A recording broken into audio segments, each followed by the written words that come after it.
talk about scratching on the CDJ1000s and incorporating effects into those scratching. So on this disc here, I have some scratch sounds. There are two scratch sounds there. This short one and this second one, the long one. Now the short one's great because you can go in and out of the scratch. So you're passing over the sound back through, so it sounds quick when you scratch it. And the second sound is a long sound. It sounds like that. When you try and go in and out of it, you can't because it's too long.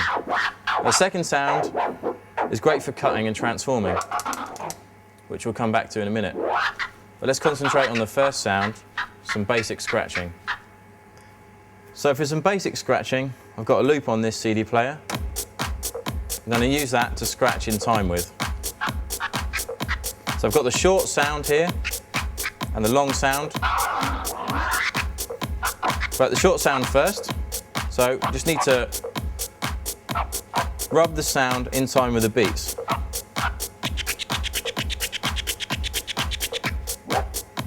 Then you start changing the pattern with your wrist, faster and slower.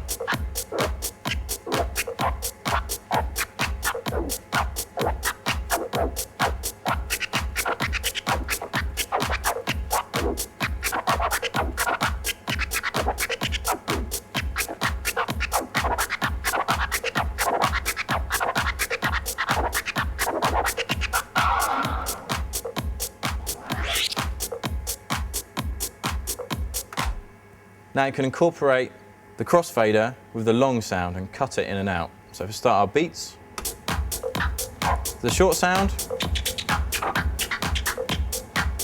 don't really need a crossfader for that because it's short, it sort of cuts itself.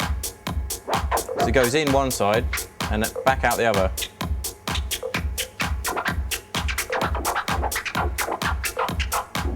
Right, so the long sound, use the crossfader to chop it in and out. So you're just catching the start of it, just ahead of the beat.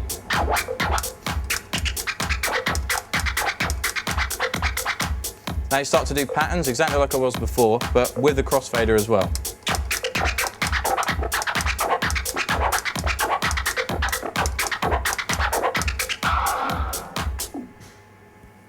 So now you know the basics of scratching. I'm going to show you how to add some effects to the scratching. Here's our effects unit. The BPM is set to our CD player, which we're about to start. Echo as before.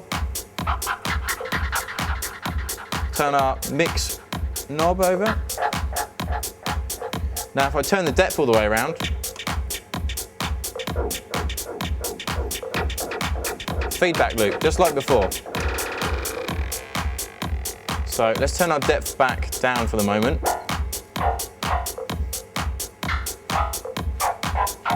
Now we have a very short echo, which kind of sounds like it's in some sort of cave or something.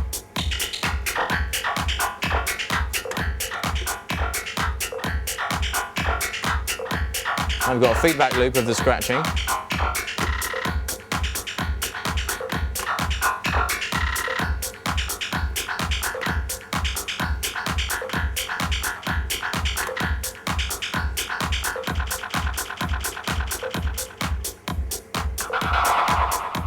So you can jump from an echo into a feedback loop at any point. You don't necessarily have to do it in that way or in the recorded way. You could just record yourself scratching straight up by setting the feedback loop and engaging the record by switching the effect on.